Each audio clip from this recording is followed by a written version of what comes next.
right, welcome back to the program. Joining me right now is my guest. He's Adewale Oyerinde, who is the Director General of the Nigeria Employers Consultative Association. That is NECA. So that's the meaning of NECA, N-E-C-A. Welcome to you, DG, and thank you for joining us today. Thank you for having us. Good morning, viewers. You're welcome. Now let's get started. I read your statement or the press release from your organization. That was just a few days ago before Labour went on a protest. You enumerated some issues there. Now, taking that into perspective with what happened yesterday, there was a protest across the country. Labour leaders as well as the protesters went to the National Assembly. They also ended up seeing Mr. President yesterday as to Labour leaders. So what can you make of all of that vis-a-vis your statement earlier? Well, thank you once again. Let's start from the beginning. Yeah, Labour's concern about the promises that the government made to them after the removal of the first subsidy.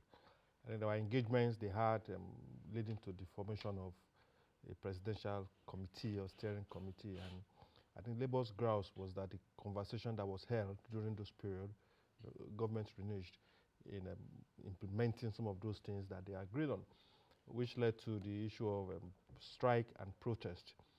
And our comment came up from the perspective of organized businesses. Earlier on you mentioned that except you are actually running a business in this environment, you probably will not understand the challenges that an average business owner is going through. And it's basically an issue of survival, not issue of competitiveness now. First, it's an issue of survival, then it's an issue of sustainability, then before you now move into the context of competitiveness. If you are not sustainable, then competitiveness is a mirage. So our position was based on the issue of the current state of organized businesses. We've been very challenged. For the past few years, it's been moving from one ditch to the other. Interest rate is going up. Forex is not available. Even when it was the dual foreign exchange rate, and we have for the 450 naira the official and over 600 for the black market. Hardly will the business still get the forex at that 450. So predominantly organized businesses are continuing to be faced with those challenges. And I want to use this opportunity to commend the resilience and doggedness of Nigerian businesses. Absolutely, you can't find that anywhere. So our comment was based on those facts that look, we understand the issues that we have. The challenges is faced by all of us, by Nigerians, by workers, by businesses. And for organized businesses, it's a double-edged sword. One, you are faced with the challenge of inflation. The cost of funds, interest rate is increasing. So if I had borrowed ₦1 million at 12%, progressively as the cost of funds, as interest rate continue to build up, it's affecting my cost of repayment. That is one. Secondly, as the purchasing power of an average Nigerian is reducing, their capacity to patronize the business, either goods or services, is also reducing, which invariably affects the business sustainability. So it's a two-edged sword for organized businesses. So while we understand those issues that Labour was agitated about, the factor of sustainability also come into play. Can we accommodate or survive with a strike or business closure at this point, where you are basically on oxygen? And if a sick person is on oxygen, the worst thing you can do for him is to remove the oxygen for one day. Probably it will have gone to the great beyond before the oxygen is brought back. And that is our position, that we can't survive another strike.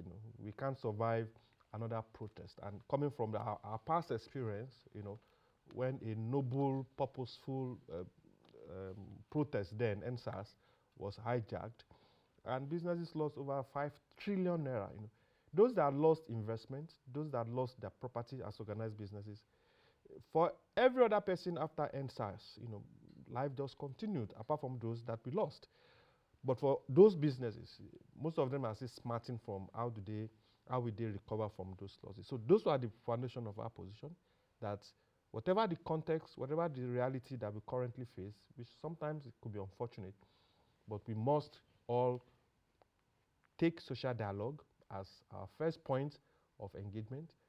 We must also take social dialogue as the second option in our engagement. And thirdly, we must also take social dialogue as the context of our engagement continuously.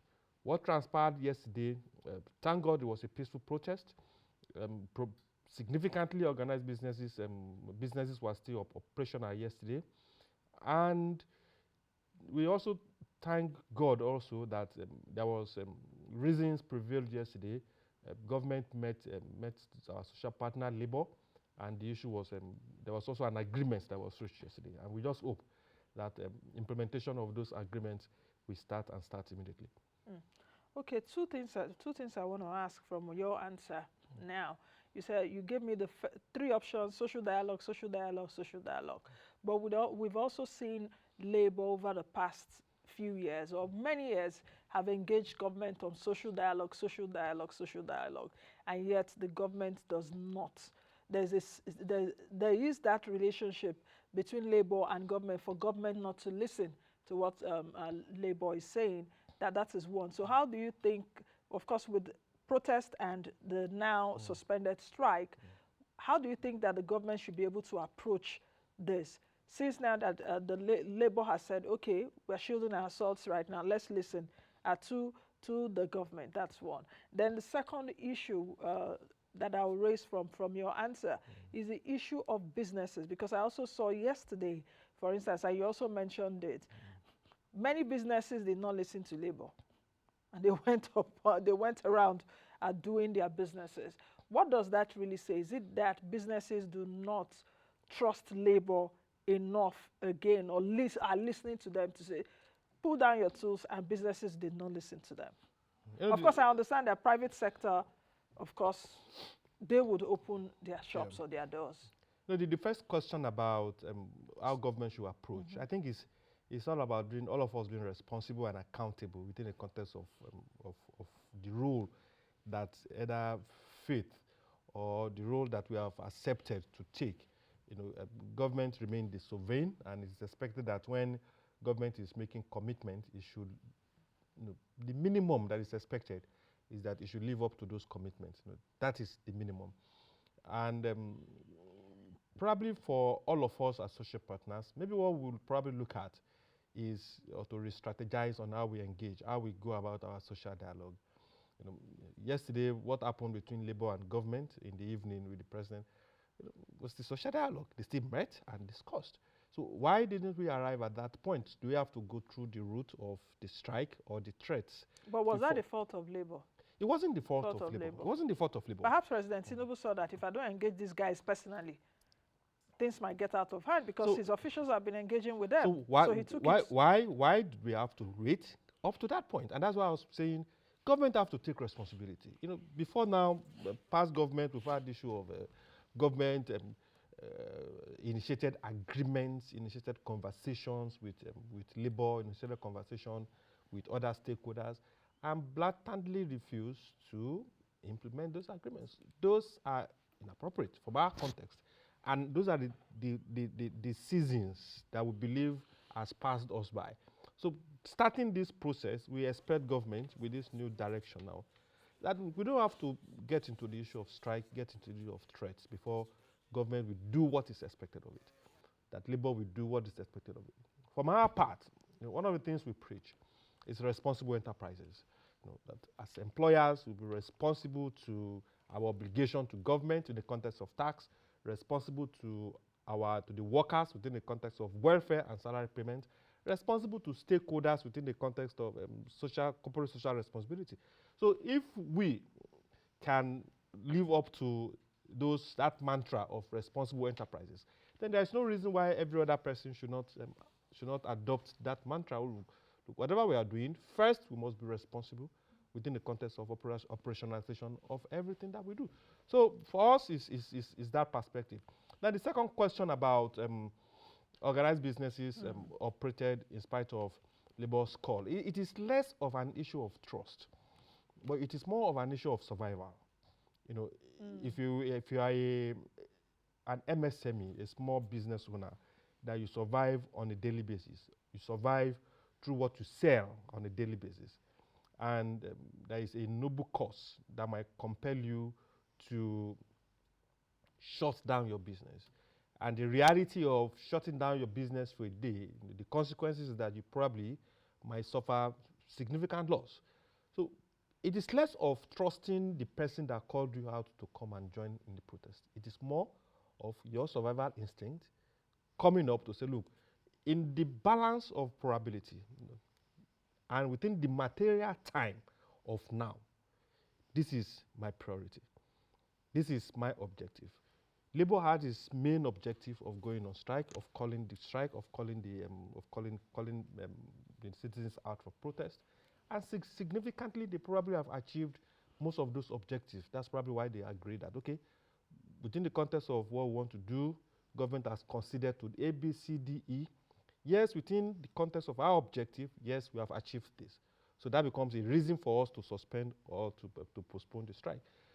Every stakeholder will also get to that point and assess. For my objective as a business owner, the first objective is enterprise sustainability. Because if enterprise is not sustainable, if my investments should go out, if I go on strike or I join the populace, my interest rate, my repayment terms with the banks will not be suspended. The commitment I've made to other stakeholders, it will not be suspended. So after going on those noble cause, as we call it, when I come back, I'll still have to face those responsibilities. My responsibility to FRS in context of tax will still remain. I'll still have to remit pension for employees. I'll still have to remit 1% of my payroll to NSITF for social insurance trust for social insurance for the employees.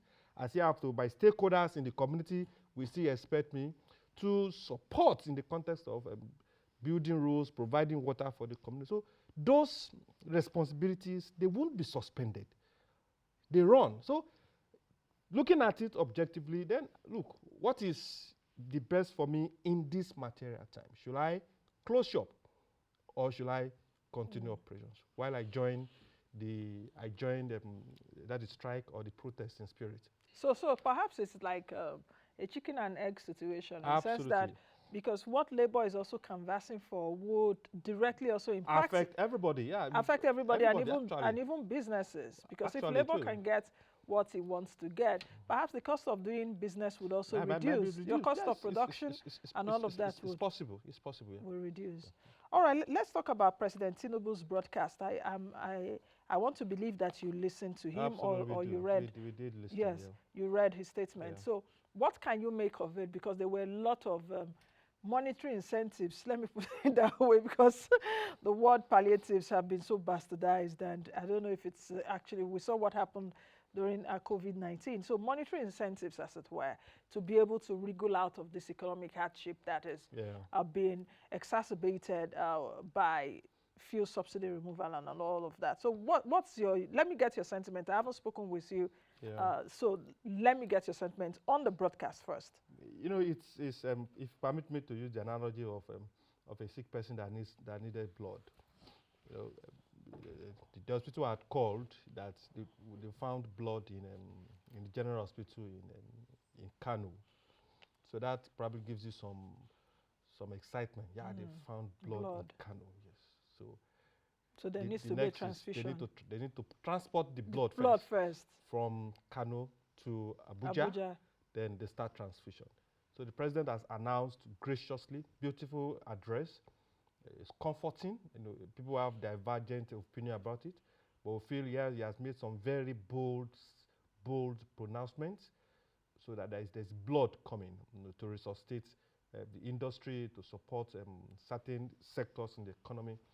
But what we ask for, moving forward, is the vehicles, the ambulance that will bring the blood to those that needs it.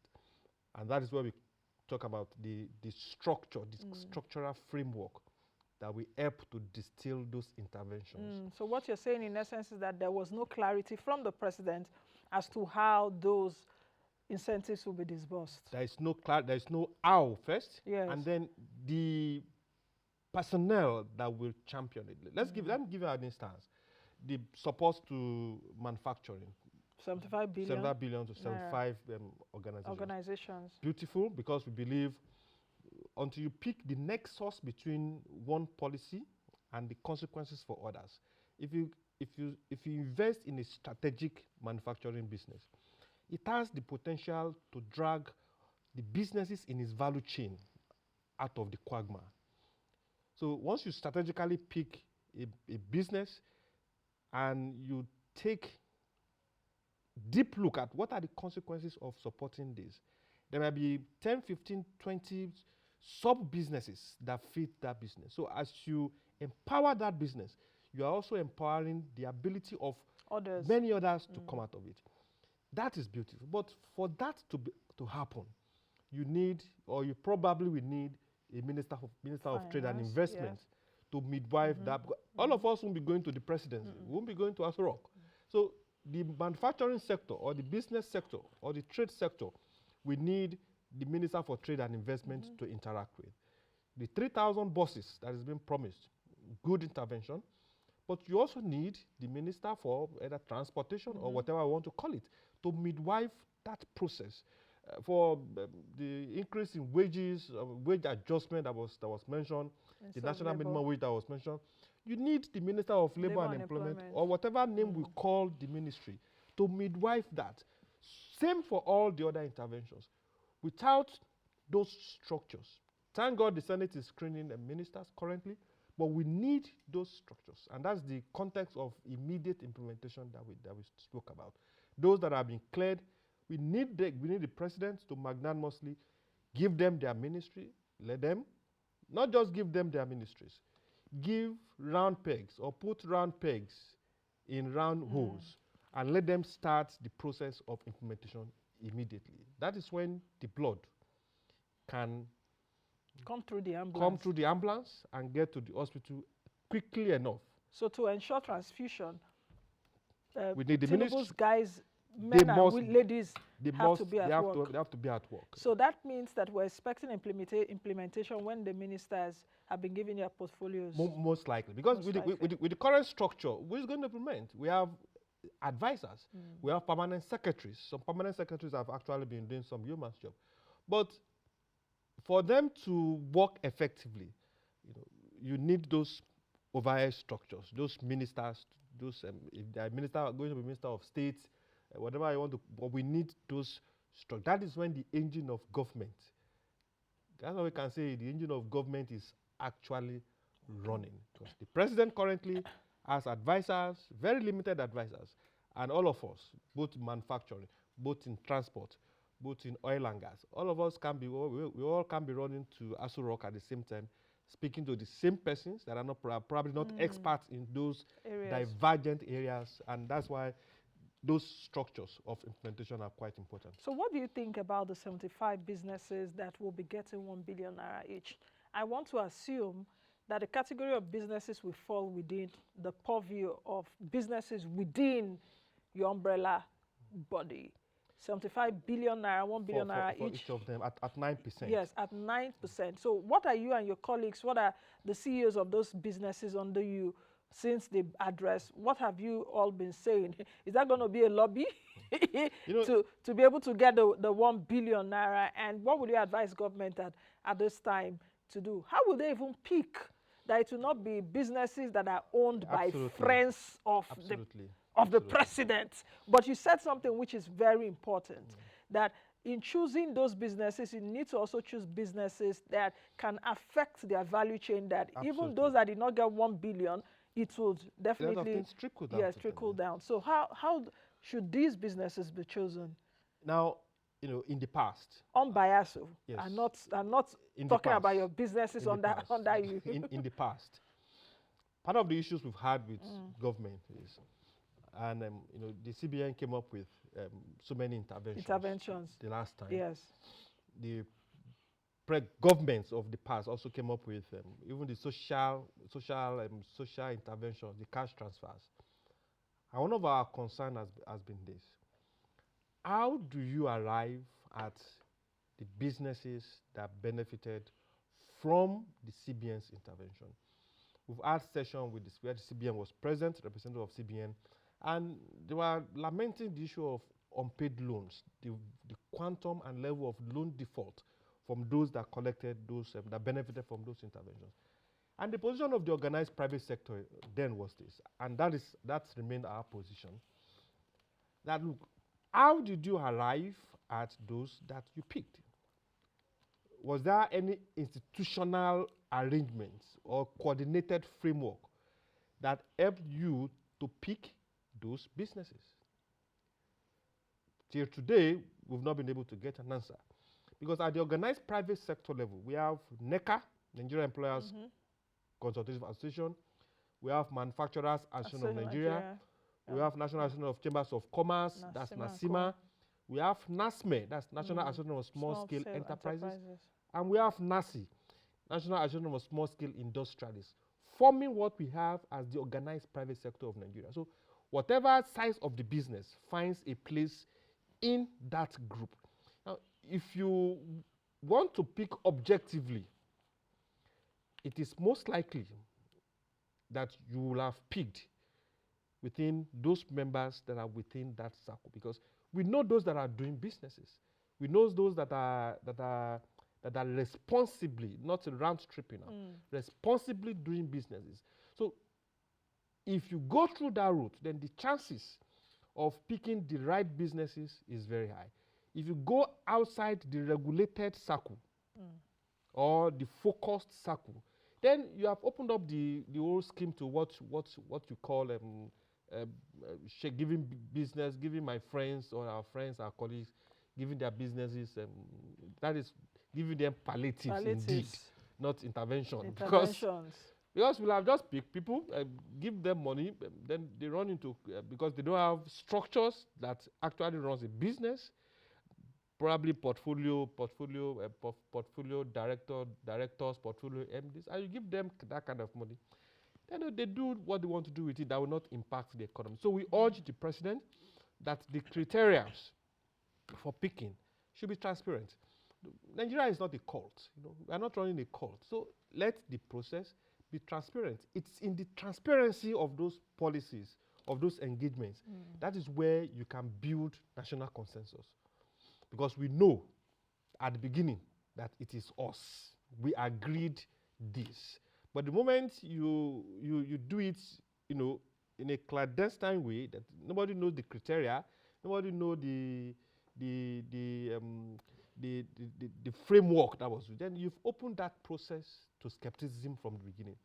And once people are skeptical about a process, then the issue of trust will naturally come in, which also impinges on the integrity of whatever you are trying to do. So openness, consultation, engagement with organized businesses is very fundamental to make that process, that intervention successful. Okay, let's go back to the issue of labor. And what part of the demands that labor is making is an upward adjustment of wages.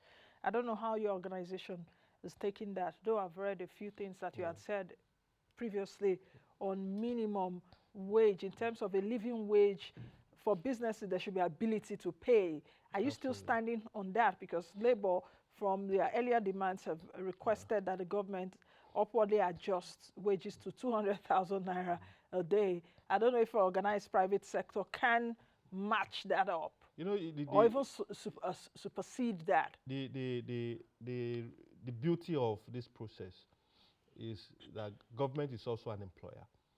And is labor's wage justified? Absolutely. By the way, I'm an employee too. I'm a worker myself.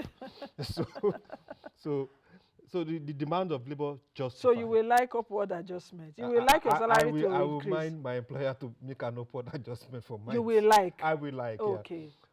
Now, coming back to the core of the issue is labor's demand justified? Absolutely, because the economic situation has eroded the salary of an average individual, and that is the reality. Then decisions that we have taken also, naturally has also exacerbated those issues. We remove fuel subsidy, and removal of fuel subsidy has come with its consequences. Transport has gone up, food has gone up, so many things has gone up, which has left those with fixed income at the receiving end. Now, the way to address it is what Labour has asked for, an adjustment. It's not minimum wage now, an adjustment in the salaries of workers, and which is within the context of their rights to engage the employer as government. So it's now for government to look at is the reality on ground. Can the revenue match the expenditure? If your revenue, and for me it's simple economics, if your revenue cannot match your expenditure, you are probably running at a loss, which will make the business unproductive and unsustainable. And same for organized private sector. Currently at the organized private sector level, while the minimum wage, national minimum wage is 30,000, at the organized private sector level, we don't pay 30,000. Because at the organized private sector level, the collective bargaining comes up after every 2 years, So at every 2 years, there is an award, there is renegotiation of wages, of condition of services. So progressively, while the national minimum wage is set every 5 years, organized private sector consistently has been upping wages, either through the instrumentality of performance appraisal every year, or through that mechanism for the unionized environment, through that mechanism of collective bargaining. So the private sector is significantly paying far ahead, or is far ahead of government in the context of payment of minimum wage, and also in the context of wage. Is the private sector paying living wage? Because that's even the issue. No, living wage is where we should be. In other countries, it's about living wage. So are you and your members paying living wage? It's not about minimum wage. Living wage is contentious. Why is it contentious? How do you arrive at living wage? What are the parameters that will give you the impression that this is actually a minimum? Even at the international level, at the International Labour Organization level. I'm trying to understand what you mean, that living wage is contentious. What do you arrive? What will you call a living wage? What figure will you put? Are you saying an exact figure? Yes, an exact figure to put at a living wage. Because for a wage, just like the minimum wage issue, national minimum wage, there are processes, there are parameters that you bring to the table for you to arrive. It's just like you're cooking a stew. You must factor in every ingredient, and within the context of the wage, you look at the inflation rate, you look at the business itself, the sector which is operating, you look at the ability of the business to pay, you look at the productivity level. So you bring all those parameters to play to arrive at a wage. For the minimum wage, those parameters are already established. So for the living wage, living wage is a concept that we are just bringing in, that we're just adopting. So for the living wage, we also have to agree, because your definition of a living wage might be different from mine currently. If you call 5-10 people to the table now, and everybody should explain their understanding of living wage, there will probably have 10 different explanations of living wage. No, but I think it will still revolve around maintaining the standards of living, that whatever Absolutely. I take home should be able to afford me food, take you home. Yes, and all of that. That's it. I don't think the concept of it should be lost on us. Because where we are right now, minimum wage is not taking people home. I agree. So where we should strive to go to is living wage, where we should strive to go.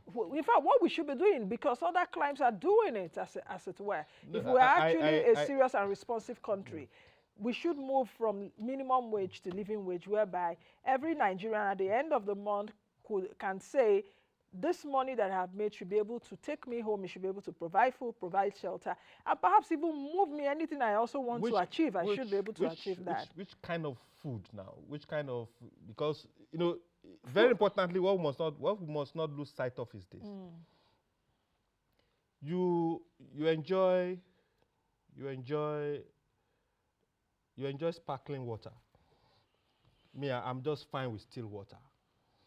So for you to survive, to feel okay, you must take I don't enjoy sparkling water, did you? So you must take... I like still water.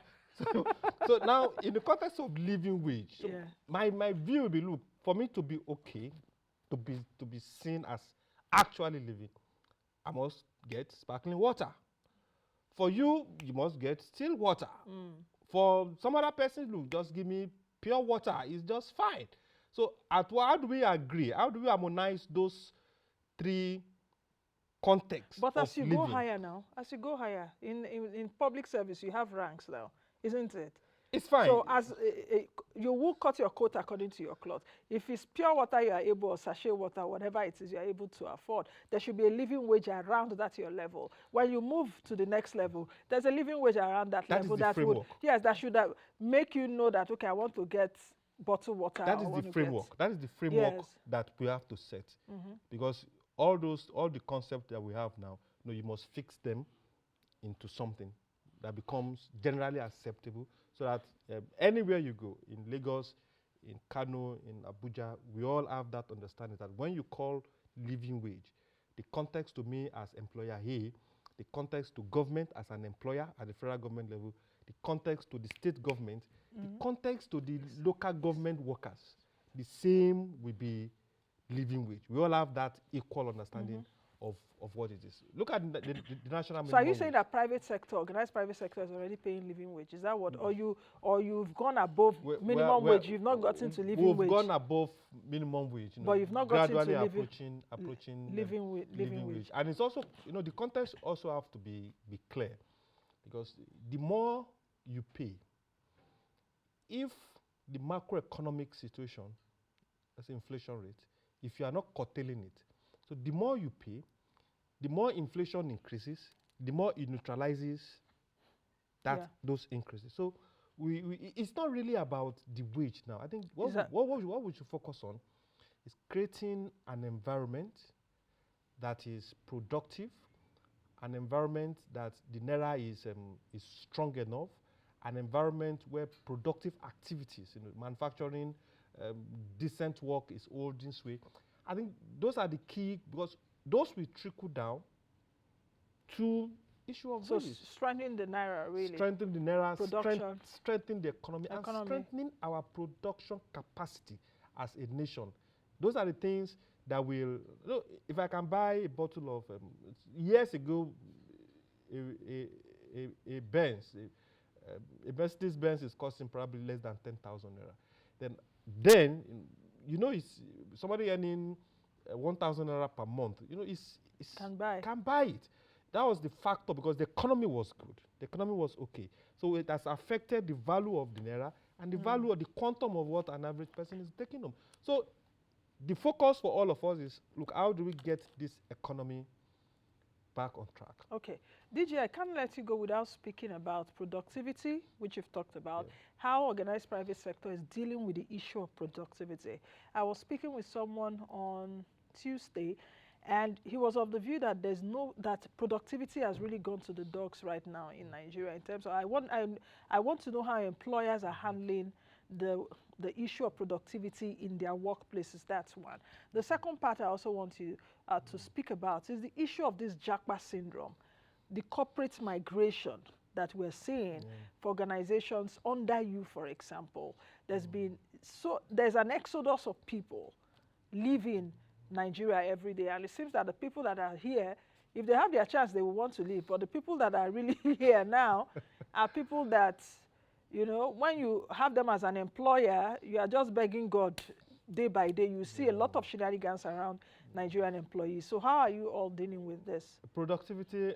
First, let's confess that one of the most hardworking persons in this that you can find anywhere are Nigerians.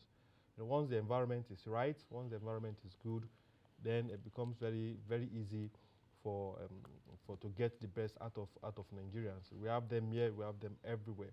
But sometimes circumstances beyond your control creates a situation that makes productivity quite difficult.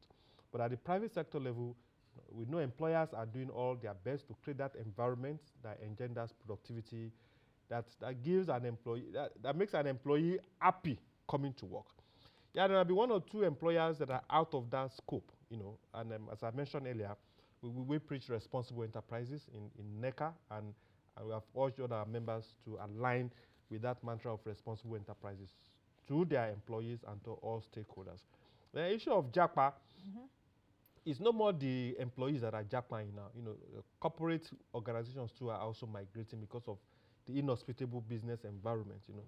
As at Monday, I still had a conversation with a member company.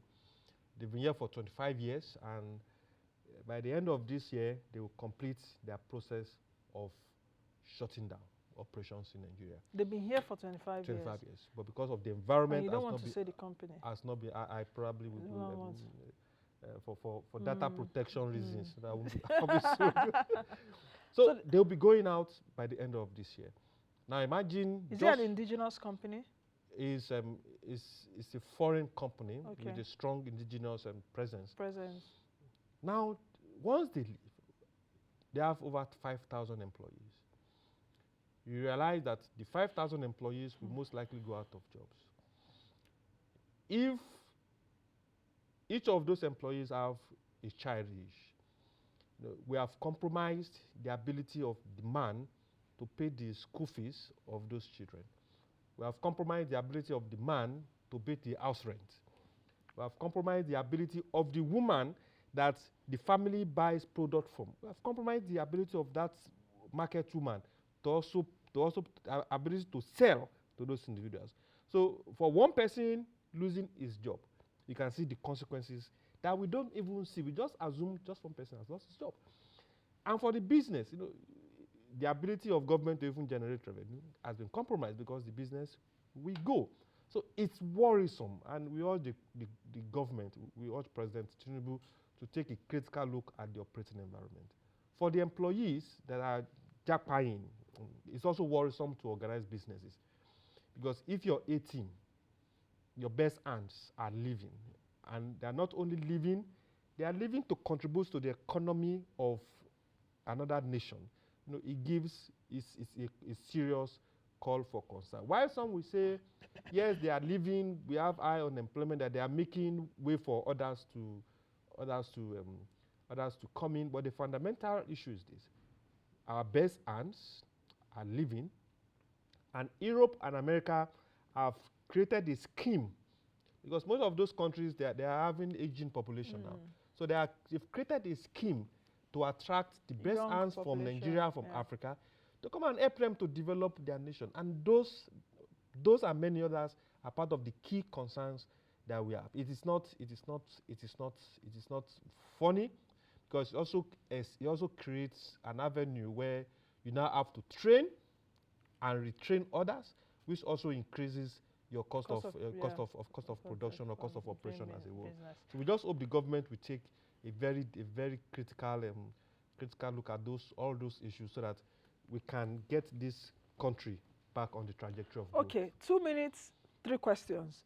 How is the organization looking at the issue of casualization, employee casualization? We're against casualization. We don't support casualization. We absolutely support decent work as promoted by the ILO. Yeah. Okay. Secondly, are you worried also that some of your businesses, some of the organized businesses under your arm, especially those in consumer goods, are you worried that many of them are getting into sachetization? Sachet. There's sachet. What are people know as sachet? Like they are producing their goods now in sachets. It's a survival strategy. It's survival instinct. The moment the consumer cannot off-take, because it's all about the consumer. The moment the consumer cannot off-take that quantity that you used to sell, you must find a way to meet the needs. Because the purchasing power has dropped. So you must create a platform where those that couldn't buy at that level, you must create a platform where you can also meet their needs. Yeah. Okay, lastly, what do you think about the ministerial list? Is NECA impressed with the quality of people on President Tinubu's list? You've actually mentioned like a trade and investment minister. I also do think that perhaps when there's a cabinet in place, the minister should, perhaps trade and investment, look at even the exodus of companies leaving that want to leave, such as what you said, and call them to the table and see what we can do. So what do you think about the ministers, very quickly? Now we've seen the list, some technocrats, some politicians, some individuals that have demonstrated competence in their past life. And the best we can say is this: the organized private sector will engage. Organized private sector will engage constructively, will ask questions, will raise issues where we need to raise issues, and we are open to provide policy options for government and all the ministers by the time they come in. Okay.